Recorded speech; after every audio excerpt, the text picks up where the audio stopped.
Hola, ¿cómo están? ¿Cómo les va? Bienvenidas a esta unidad número 4 de Ideas Políticas y Sociales Americanas,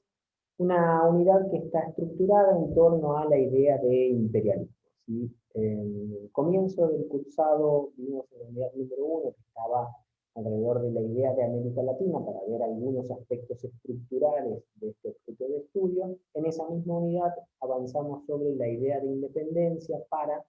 marcar ese largo proceso de salidas independentistas, de emancipaciones, de ruptura de los pactos coloniales,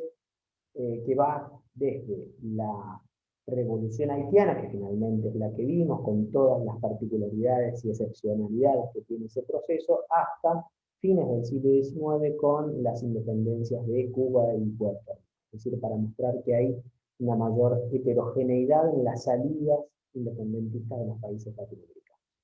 En la unidad número 2, en torno a la idea de libertad, lo que vimos fue la hegemonía del pensamiento liberal en América Latina, pero que siempre hay que pensarlo, por un lado, en tensión con el pensamiento conservador, y por otro lado hay que remarcar insistentemente las múltiples heterogeneidades que existen dentro de los pensadores liberales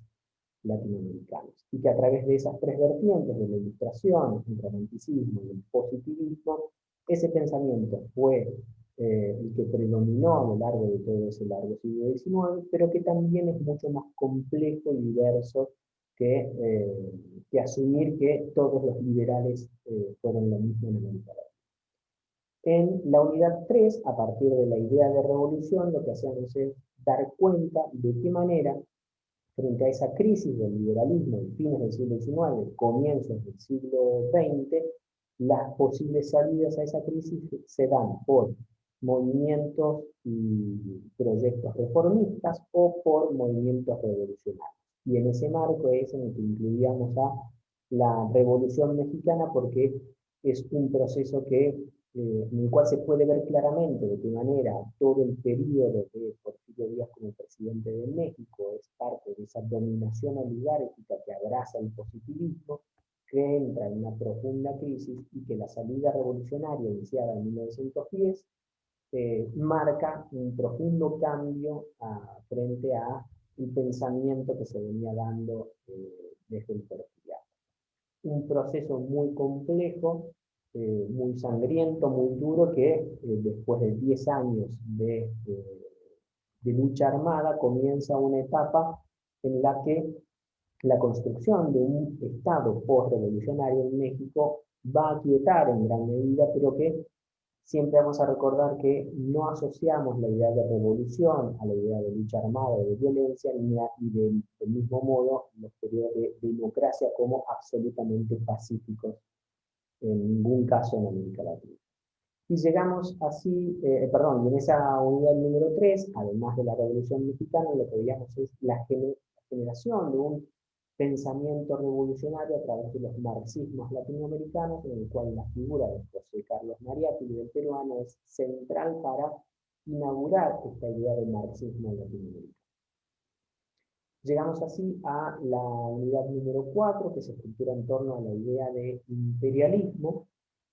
y que, si bien nos puede parecer una categoría extraña, en desuso, lejana, perimida o setentosa, en realidad es una categoría que todavía tiene una enorme potencialidad para explicar los fenómenos mundiales, pero que además da cuenta de un periodo en particular, fines del siglo XIX en adelante, en el que el capitalismo tiene ciertas transformaciones y que a su vez nos permite pensar a Estados Unidos y los vínculos que va construyendo con los países latinoamericanos. Esta unidad número 4, además de esta idea de imperialismo, también se complementa con un proceso revolucionario central para la historia latinoamericana, como es la Revolución Cubana, triunfante en 1959, pero que también forma parte de algún modo de ese complemento de la idea de imperialismo, porque no solo vamos a ver en esta unidad, de manera muy sintética, la presencia de Estados Unidos, sino también las reacciones latinoamericanas que se van a dar frente a ese imperialismo. La Revolución Cubana tiene dentro de su estructura discursiva parte de ese antiimperialismo, también atravesado por múltiples otras matrices de pensamiento. Les invito a compartir una pequeña presentación para acompañar este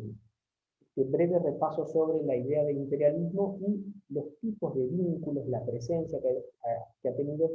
Estados Unidos en relación con los países latinoamericanos. Entonces, decíamos que esta idea de imperialismo es para tratar de abordar las relaciones establecidas entre Estados Unidos con América Latina, en donde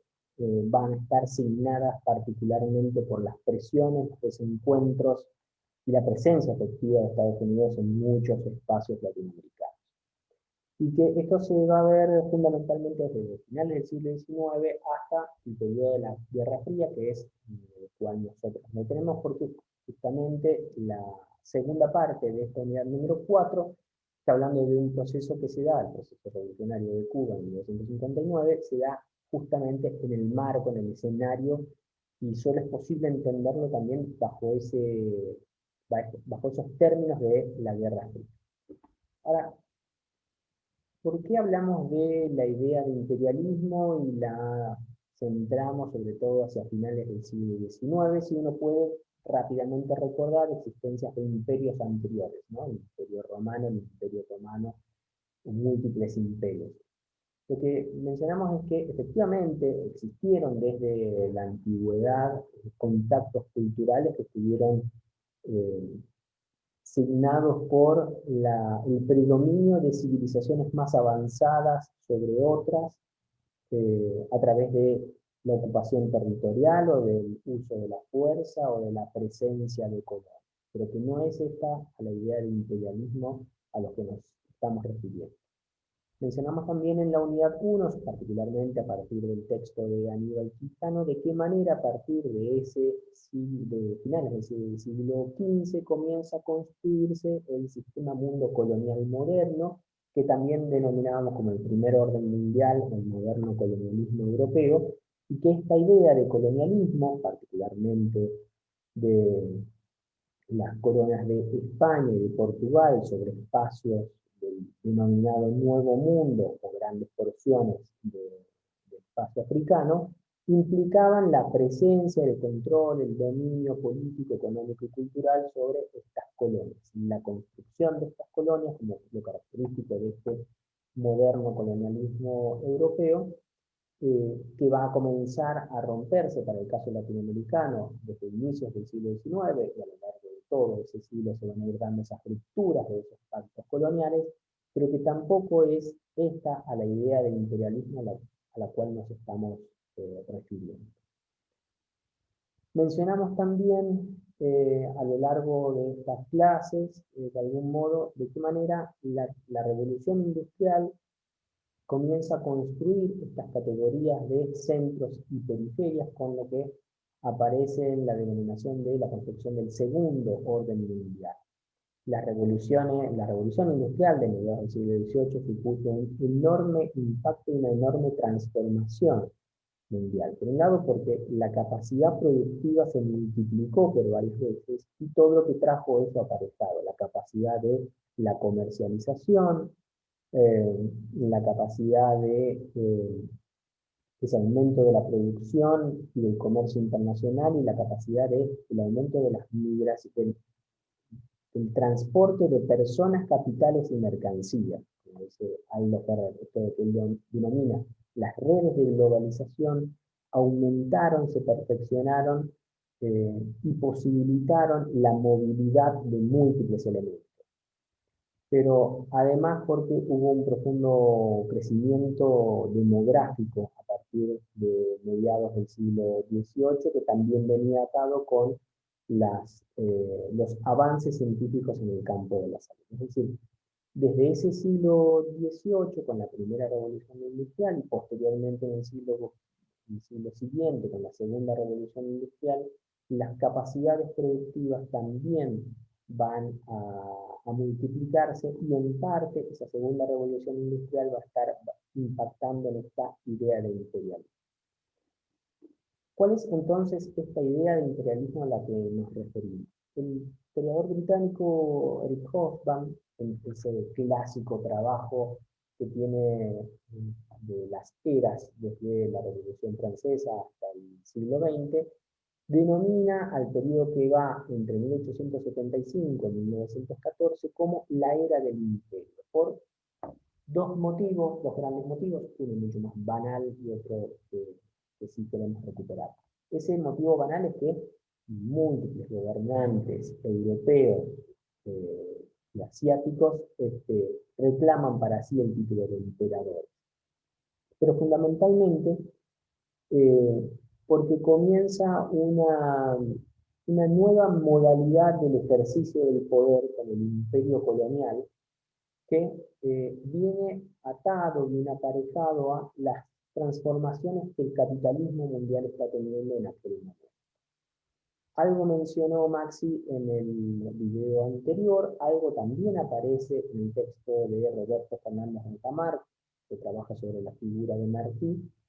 en el que se menciona que fundamentalmente el capitalismo mundial está teniendo una transformación importante porque está dejando de lado aquel capitalismo de libre comercio y está pasando a transformarse en un capitalismo monopolio. Este componente económico va a ser central en esta idea del imperialismo. Una idea que también comienza a tener sus producciones intelectuales en torno a esto. John Hobson es el primero en escribir sobre recuperar esta idea del imperialismo, a la cual van a continuar con la teoría clásica del imperialismo de Lenin y de Rosa Luxemburgo. ¿A qué hace referencia? Que fundamentalmente la etapa del imperialismo es una reacción económica proteccionista de los países centrales frente a otras potencias económicas. Es decir, comienza a construirse un monopolio vinculado al Estado y que va a lograr una transformación del capitalismo. Ese elemento va a ser central. Al mismo tiempo, lo que se va a dar es un freno, un estancamiento en ese capitalismo. Por un lado, derivado por esta idea del subconsumo, esta idea de la sobreproducción, la posibilidad de producir multiplicadamente una mercancía sin tener un mercado en donde colocarla. La respuesta para eso va a ser la respuesta de la ocupación, no ya la ocupación territorial como el colonialismo europeo de aquel primer orden mundial, sino sobre todo la búsqueda de mercados. La búsqueda de mercados para ubicar esa sobreproducción de mercancías va a ser un elemento fundamental. Y a su vez, la posibilidad de, a través de estos vínculos en la conquista de nuevos mercados, la posibilidad de proveerse de materias primas a un bajo costo en estas nuevas relaciones capitalistas entre las naciones. Entonces, esta búsqueda por resolver los inconvenientes del capitalismo, el estancamiento del capitalismo, la sobreproducción, la necesidad de mercados y a su vez al mismo tiempo la búsqueda del aprovisionamiento de materias primas, va a dar lugar al inicio de esta fase imperial. El gran ejemplo, el gran ícono de esta fase imperial puede constituir la Conferencia de Berlín en 1885, en el cual literalmente se repartió el territorio de África entre las potencias europeas. Fíjense en el mapa cómo aparece de modo muy claro cómo en Berlín entre 1884 y 85 las potencias europeas se repartieron, de acuerdo a las fuerzas de cada quien, el territorio africano para constituirlo como mercado de las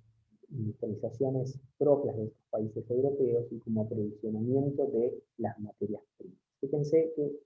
por fuera de lo que está coloreado, que correspondería a cada una de las potencias europeas, quedan solamente dos espacios.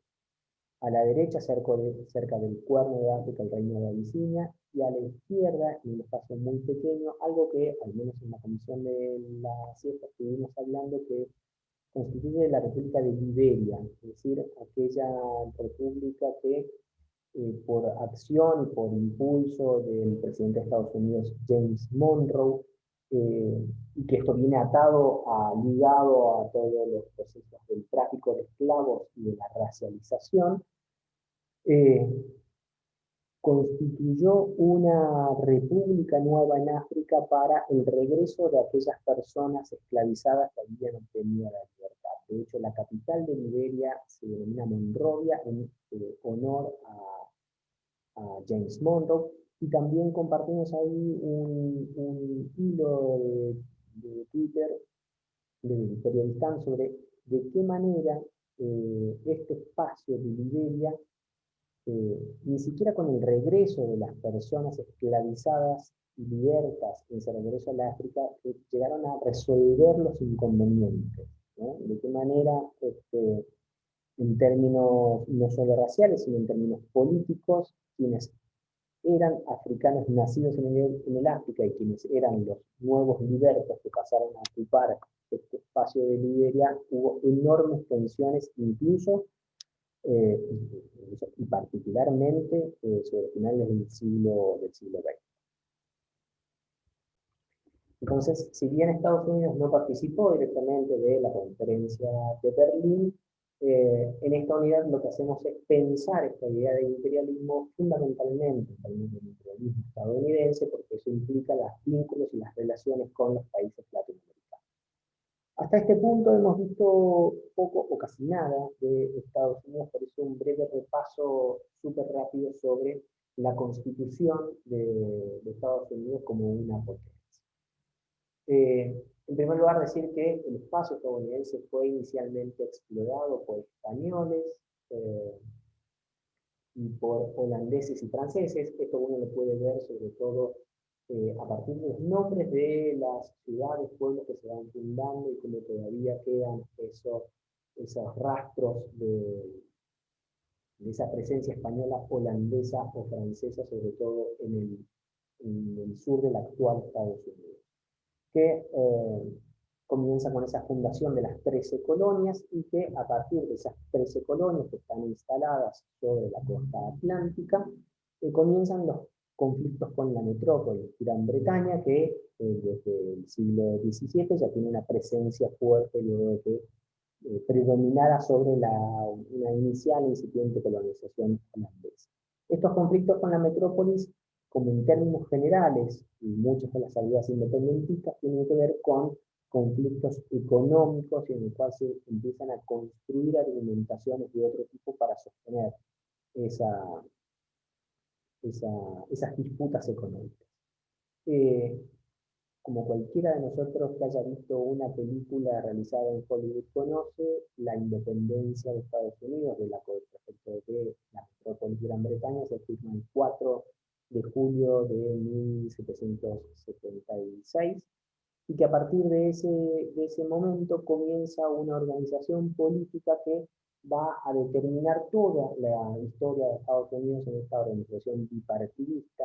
y que en efecto los dos partidos, el Partido Republicano y el Partido Demócrata, que ahora el mes próximo tiene elecciones primarias, son construidos en un momento muy inicial y que el propio Estados Unidos no ha logrado romper esa disputa bipartidista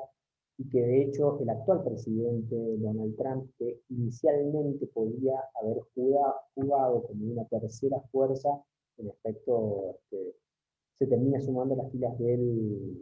los republicanos. Lo que va a suceder a lo largo del siglo XIX para Estados Unidos es, en principio, luego de la independencia, la búsqueda de reconocimiento internacional, lo primero que se establece casi ante cualquier independencia y que eso lo va a conseguir rápidamente, sobre todo con la colaboración de Francia, que había ayudado y colaborado insistentemente en esa búsqueda de la independencia por sus disputas con Gran Bretaña, y va a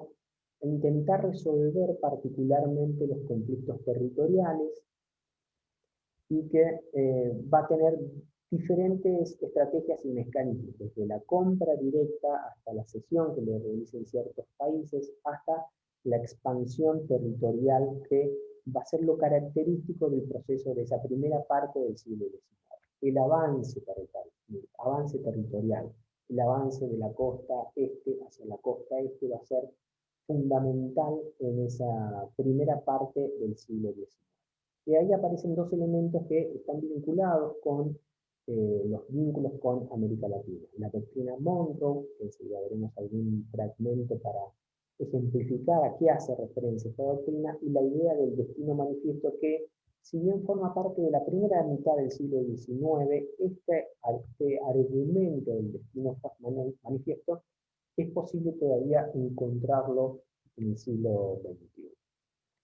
Muestra solamente esta periodización posible a grandes rasgos para que podamos ubicarnos un poco. En la segunda parte, en la segunda mitad de ese siglo XIX va a estar profundamente marcada por la Guerra de Secesión entre 1860 y 65, y que a partir de resolver ese conflicto interno de la Guerra de Secesión es cuando va a comenzar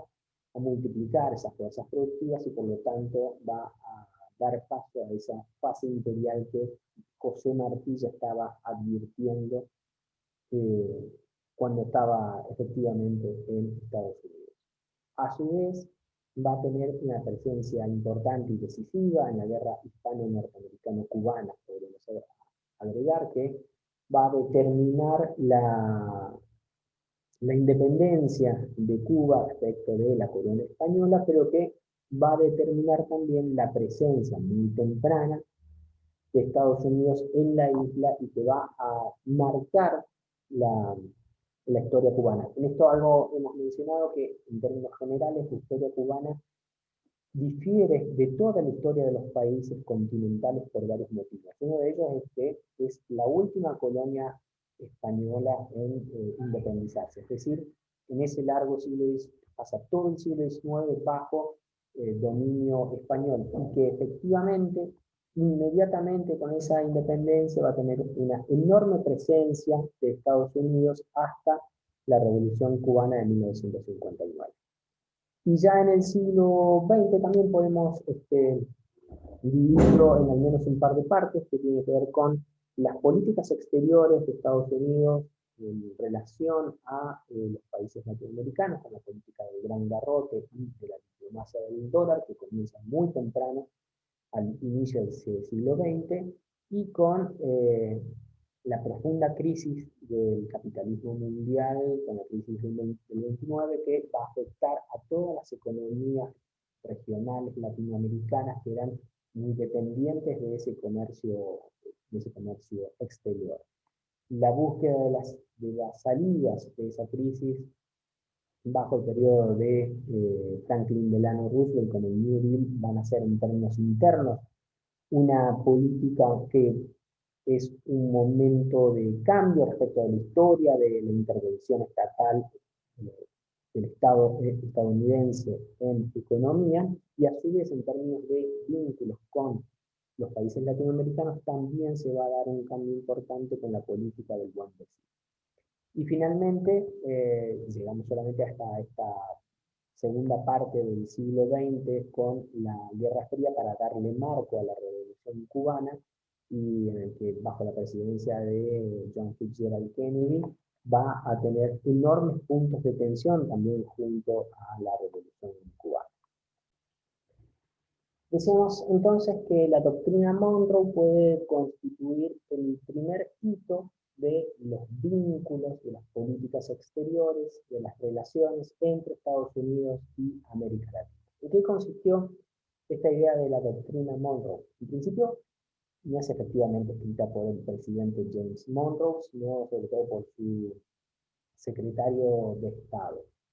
John Quincy Adams. Es una reacción frente a las pretensiones de potencias europeas de tener cierta presencia en el continente americano. Por un lado, desde el expansionismo ruso, que hacia esa tercera década del siglo XIX estaba muy presente, pero también sobre, como la doctrina Monroe de 1823, sobre las pretensiones de la colonia española de recuperar las antiguas colonias. En ese momento, John Quincy Adams establece como política general para vincularse con el resto del continente, que Estados Unidos podía ejercer la hegemonía continental o ejercer el control del espacio y la defensa del espacio americano en su totalidad frente a las pretensiones europeas. Esa frase, con la cual se resumió la doctrina Monroe de América para los americanos, tuvo después múltiples respuestas desde los países latinoamericanos, desde América para el universo, o América para el mundo, o Antilla para los antillanos en el caso de los franceses. Es decir, hubo una oposición latinoamericana a lo largo de todo el siglo XIX y el siglo XX de tratar de eliminar esta idea de que Estados Unidos se arrogaba la función de policía continental frente a cualquier pretensión europea. Miren un párrafo de lo que planteaba esta doctrina Monroe. Dice, no hemos intervenido ni intervendremos en las colonias o dependencias de cualquier potencia europea, pero cuando se trate de gobiernos que hayan declarado y mantenido su independencia y que después de madura consideración y de acuerdo con estos principios hayan sido reconocidos como independientes por parte del gobierno de Estados Unidos, cualquier intervención de una potencia europea con el objeto de oprimirlo o de definir de alguna manera sus destinos, no podrá ser vista por nosotros sino como una manifestación de una disposición hostil hacia Estados Unidos. Es decir, toman como propia las hostilidades de cualquier potencia europea, y lo que en principio puede suponer un principio de solidaridad americana, efectivamente lo que está planteando Estados Unidos es convertirse en el rector de, de los destinos del continente americano. Y acá aparece otro elemento importante que es el reconocimiento por parte del Estado, el reconocimiento por parte del gobierno de Estados Unidos de aquel gobierno de un país latinoamericano que se haya independizado. Esta función del reconocimiento del gobierno de Estados Unidos va a ser central en cualquier tipo de golpes de Estado o de revoluciones que se den a lo largo del siglo XIX y del siglo XX. Lo primero que se va a buscar es ese reconocimiento por parte de las nuevas autoridades de un determinado país. Decíamos entonces que en esa primera mitad del siglo XIX en Estados Unidos se van a dar dos procesos diferentes y que van a estar interconectados. Por un lado, la disputa con otras potencias europeas, particularmente con Gran Bretaña, con el Reino Unido, porque va a tener una inversión de capitales muy fuerte que venía siendo ya desde finales del siglo XVIII, venían creciendo aumento, ¿no? A su vez se va a dar el proceso característico de esa primera mitad del siglo XIX que mencionábamos para Estados Unidos, que es la expansión territorial. Y que esos dos procesos concluyen en este ejemplo de la guerra de Estados Unidos con México entre 1830 y 1840. ¿En qué consiste este periodo? Por un lado, que Gran Bretaña está teniendo múltiples inversiones de capital en México, que hay una disputa financiera con los capitales estadounidenses, pero al mismo tiempo que Estados Unidos viene avanzando desde el este hacia el oeste y luego cuando llega a la costa del Pacífico va a comenzar a avanzar hacia el sur. Es un tanto más conocida la relación que se va a dar con Texas y la disputa con México, porque Texas estaba particularmente habitado y poblado por colonos estadounidenses, pero que se regían bajo las leyes mexicanas, que finalmente Estados Unidos va a promover la independencia de Texas, del estado de Texas, para luego anexar. ¿Y qué es lo que finalmente sucede en 1846? Luego de un breve periodo de independencia de ese estado tejano y luego de haber sido derrotado el ejército mexicano que intentaba, el general Santa Anna, que intentaba recuperar esas tierras mexicanas, Texas finalmente se anexa como un estado más, como una estrella más en Estados Unidos en 1846. Hay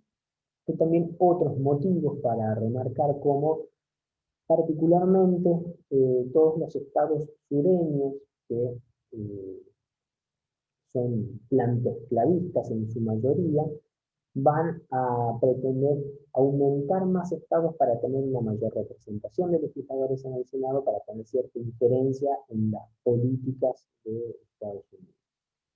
Este conflicto entre el sur y el norte, entre el sur esclavista y un norte industrial y capitalista y más burgués, va a ser lo que hace estallar efectivamente la guerra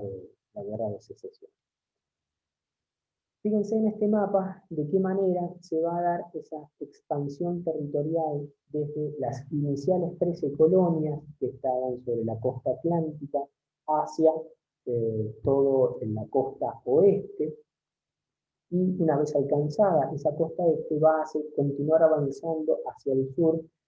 anexando territorios mexicanos, y de qué modo una enorme porción del antiguo virreinato de Nueva España pasa a manos de Estados Unidos a lo largo de ese siglo XIX. Acá podemos ver esa misma construcción, además con las fechas en las cuales se van anexando cada uno de los espacios. Lo cierto es que ya hacia 1870 ya está absolutamente configurado el actual territorio de Estados Unidos tal como lo conocemos, con la anexión ya de Texas como un estado más. Decimos en aquella esquematización que tanto la doctrina Monroe, esto de arrogarse la labor de defensa continental frente a cualquier agresión extranjera, que es lo que planteaba la doctrina Monroe, y abro un paréntesis acá, que si bien era lo que efectivamente planteaba, no es lo que efectivamente sucedió todo el tiempo. Digo, con la ocupación británica de las Islas Malvinas en 1883, con los bloqueos francés y anglo-francés al Río de la Plata, o con la independencia del Uruguay, que estuvo con mucha presencia de Gran Bretaña, no se apeló a la doctrina Monroe para interceder. Es decir, en numerosas ocasiones, si bien se establecía la doctrina Monroe, esta construcción discursiva tan amplia, tan general, permitía aplicarla en algunas ocasiones y en otras oportunidades ni siquiera hacer mención a la doctrina Monroe. Decíamos que el segundo elemento de esa primera mitad del siglo XIX era, por un lado, la doctrina Monroe, y por otro lado, esta idea del destino manifiesto. ¿En qué consiste esta idea del destino manifiesto? Es básicamente una argumentación religiosa que tiene consecuencias políticas. En un breve artículo publicado en 1845, John O'Sullivan establece que frente a estas disputas entre potencias, particularmente entre Gran Bretaña y Francia, ninguna de estas potencias podían establecer límites a las pretensiones de Estados Unidos. ¿Por qué? Porque existía esta idea del destino manifiesto. Cito a Sullivan, dice, nuestra grandeza, dice que estas potencias no deberían limitar nuestra grandeza y bloquear el cumplimiento de nuestro destino manifiesto de cubrir el continente señalado por la providencia para el libre desarrollo de nuestros millones. Es decir, aparece un argumento religioso, metafísico, místico, si se quiere, de la imposibilidad de poner frenos al avance, a la expansión territorial, económica o cualquier otro tipo de expansión que podría establecerse. Esto que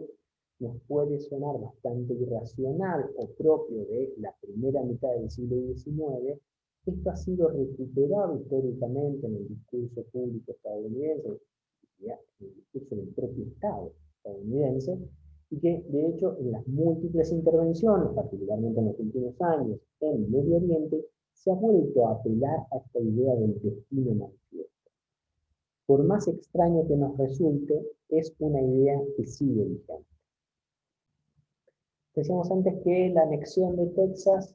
estaba vinculada también a los conflictos internos que se van a terminar de definir en la denominada Guerra de Secesión entre 1861 y 65. El enfrentamiento entre ese norte capitalista, burgués, industrial, antiesclavista, frente al sur latifundista, plantoesclavista, casi aristocrático, pero sobre todo fundamentalmente antiesclavista, va a resolver muchas de las cuestiones internas y esas tensiones que existían con el triunfo del norte sobre el sur. Este conflicto interno supuso un enorme paréntesis de intervenciones en otros espacios. De hecho, la tensión, el conflicto interno en la Guerra de Secesión posibilitó la injerencia de Francia en México con el imperio de Maximiliano I. Y en ese momento tampoco se apeló a la doctrina Monroe como una intervención directa de una potencia europea sobre un país latinoamericano. Paradójicamente también supuso que una vez terminada la Guerra de Secesión, en 1865, Estados Unidos dijera abiertamente que ahora sí podía comenzar a prestar atención a los países latinoamericanos y salir de ese aislacionismo en el cual había vivido desde el 4 de julio de la independencia hasta 1870. Un aislacionismo extraño si pensamos en la cantidad de territorio que fue anexando como parte de territorio propio y que le había quitado a México. Es decir, en el discurso público circulaba esta idea de aislacionismo y que recién, una vez resuelto este conflicto interno, pasaba a otra etapa. Esa otra etapa es la que mencionamos como la fase imperial. Esa otra etapa, a partir de 1870, es cuando comienza a darse, en términos generales, en el capitalismo mundial, ese cambio del capitalismo de libre competencia a un capitalismo monopólico, y que va a tener consecuencias directas en las nuevas administraciones del Estado de Estados Unidos. Una de ellas va a ser la que inaugura en el siglo XX Theodore Roosevelt, su continuador, William Taft, en el que van a plantear inicialmente como política exterior esto que se denominó la política del gran garrote. El propio Theodore Roosevelt mencionaba que había recuperado de un refrán africano esta idea de los nuevos modos de vincularse con las repúblicas latinoamericanas. Ese proverbio africano decía que cuando vayas a visitar a tu adversario, habla con voz baja, pero lleva un garrote en la mano. Entonces, demostrar cierta cordialidad, pero también de hacer demostraciones efectivas del potencial y de la fuerza que se puede aplicar sobre estos espacios. Esa idea del gran garrote fue efectivamente demostrada en los casos de Venezuela y República Dominicana entre 1902 y 1905. Frente a la imposibilidad de pago de ciertas deudas externas de Venezuela con Alemania y la posterior agresión de Alemania contra puertos venezolanos, intervino Estados Unidos por un lado haciéndose cargo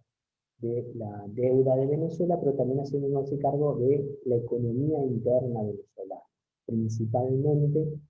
de la aduana y fundamentalmente de los recursos naturales en el petróleo que ya comenzaba a ser importante. Una segunda política exterior de Estados Unidos en esas relaciones con América Latina fue la diplomacia del dólar, y que está estrechamente vinculada con la nueva fase del capitalismo y esa fase imperial. Philander Knox, quien era secretario de Estado de William Taft, el segundo presidente en ese siglo XX, impulsa una modificación, un agregado, un corolario a aquella doctrina Monroe, que va a modificar completamente ese tipo de deuda. Por un lado, La anterior diplomacia del Gran Garrote incorporaba un corolario Roosevelt que era ya no solo frente a las agresiones de potencias europeas sobre países latinoamericanos, sino que el agregado era que frente a la posible agresión a ciudadanos estadounidenses en estos países, Estados Unidos tenía el derecho y la necesidad de intervenir frente a esas agresiones. El nuevo corolario que se va a implementar con la diplomacia del dólar es que ya no solo es frente al peligro que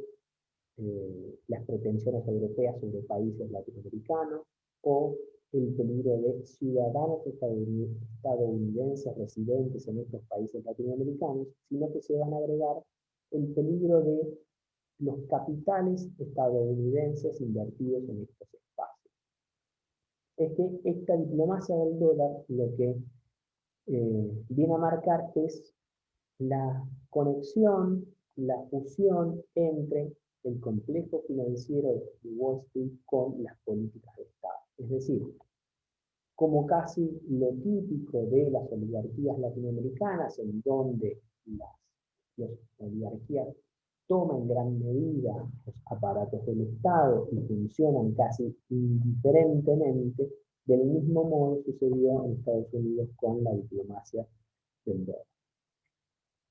Lo que efectivamente comenzó a suceder desde finales del siglo XIX y que a inicios del siglo XX va a aumentar aún más es la exportación de capitales de origen estadounidense en conexión con las oligarquías latinoamericanas, y esto es fundamentalmente lo que pueden ver en el texto de Ansaldi y Giordano, y que van a determinar la inserción de las economías regionales latinoamericanas en el mercado mundial a partir del modelo primario exportador. Es decir, acá hay múltiples complejidades que hay que tener en cuenta. Por un lado, esta idea de imperialismo no es una simplificación de la maldad está puesta en Estados Unidos, que ejerce presión verticalmente y únicamente, sino que hay bisagras, hay conexiones latinoamericanas, y con eso las oligarquías latinoamericanas van a funcionar como esas bisagras. Es decir, hay intereses locales vinculados a ese imperialismo. Y el segundo elemento a tener en cuenta dentro de estas complejidades es que si bien estos espacios latinoamericanos lo pueden romper con esos términos de la dependencia, al interior de cada uno de estos espacios hay posiciones diferentes. Las oligarquías son dependientes en relación al imperialismo, sí, pero son dependientes dominantes en relación a otras clases sociales que serían dependientes dominantes. Esta idea de la diplomacia del dólar va a estar muy vinculada con una matriz de pensamiento, con todo un discurso en torno al panamericanismo. Es decir, esta idea, impulsada particularmente por Estados Unidos, de pensar una unidad continental, una Panamérica, en que nuevamente el rector de todas estas decisiones sea Estados Unidos, quien efectivamente es en la economía capitalista más pujante del continente. A esta idea del panamericanismo le va a dar forma a través de las conferencias panamericanas. Algo de esto mencionamos cuando trabajábamos sobre José Martí, quien fue efectivamente representante de Argentina y Uruguay en las conferencias, en las iniciales conferencias panamericanas. A lo largo del siglo XX, estas conferencias americanas continuaron llevándose adelante. En términos generales, estas conferencias panamericanas buscaban establecer criterios comunes, principalmente para el comercio internacional, aunque también para otras actividades, en términos del campo de la salud, de la educación, de las inversiones. Iban buscando más que acuerdos, sí, efectivamente eran acuerdos, pero acuerdos en los cuales efectivamente había mucha presión. Esta diplomacia del dólar fue lo que efectivamente funcionó hasta hasta la Primera Guerra Mundial, hasta la finalización de la Primera Guerra Mundial, que fue un paréntesis enorme que Estados Unidos aprovechó por no intervenir directamente en la contienda, de continuar avanzando, ya que no existían el temor de las presiones que ejercían las potencias europeas dedicadas a la Gran Guerra, que marca profundamente a Europa y al mundo. Es una guerra que genera, yo creo que tiene un impacto mayor que la Segunda Guerra Mundial, porque es la primera vez en la que suceden múltiples acontecimientos que marcan definitivamente a la humanidad de ese momento. El periodo de entreguerras es un periodo en donde se da en términos mundiales esa crisis del liberalismo, en donde comienzan a aparecer otras opciones y que en términos económicos esa crisis del liberalismo se va a ver muy reflejada a partir de la crisis de 1929,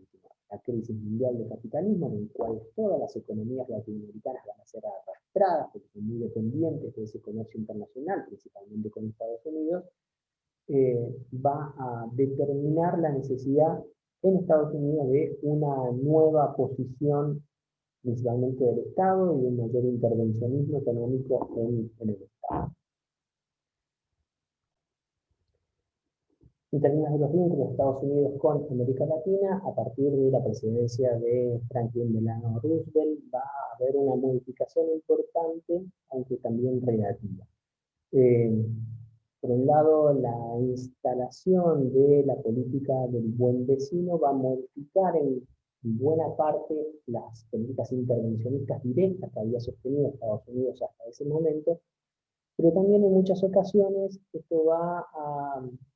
significar más bien casi la falta de necesidad de esa intervención directa, porque ya ha construido otros mecanismos a través de las inversiones directas o los préstamos, es decir, a través de las cuestiones financieras y la exportación financiera de Estados Unidos hacia América Latina. Esta política del buen vecino se va a sostener hasta la finalización de la Segunda Guerra Mundial, en el que, cuando comienza a construirse este escenario de la Guerra Fría, nuevamente van a modificarse esas relaciones entre Estados Unidos y América Latina.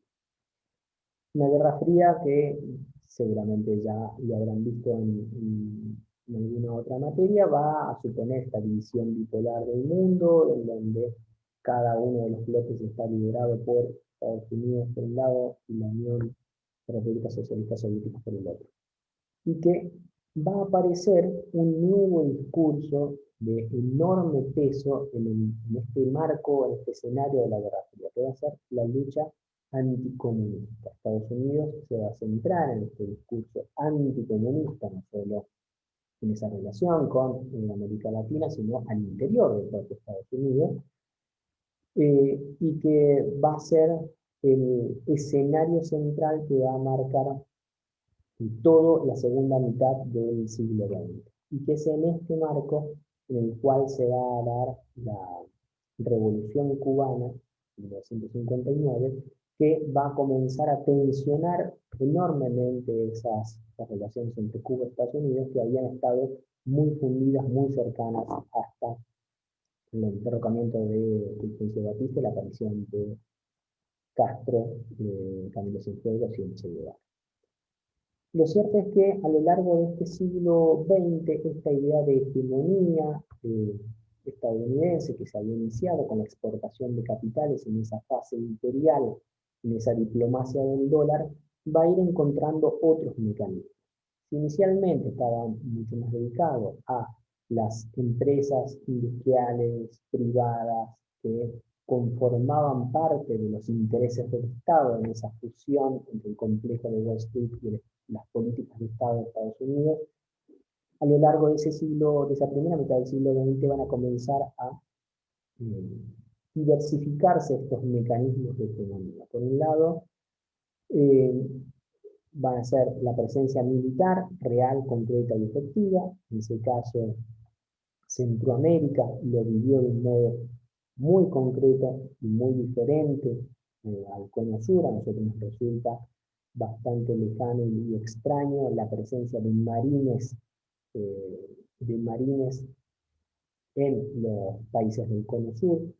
Centroamérica y el Caribe, esto lo vivió efectivamente, el caso nicaragüense es muy concreto en ese sentido, pero además, a lo largo de este escenario de la Guerra Fría, en el marco de la lucha anticomunista, va a ir generando nuevos mecanismos, o va a ir profundizando nuevos mecanismos que ya venía implementando desde años antes. Y fundamentalmente,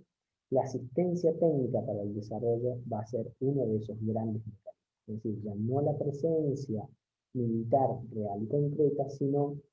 la asistencia económica como el gran dispositivo para la lucha anticomunista en la región.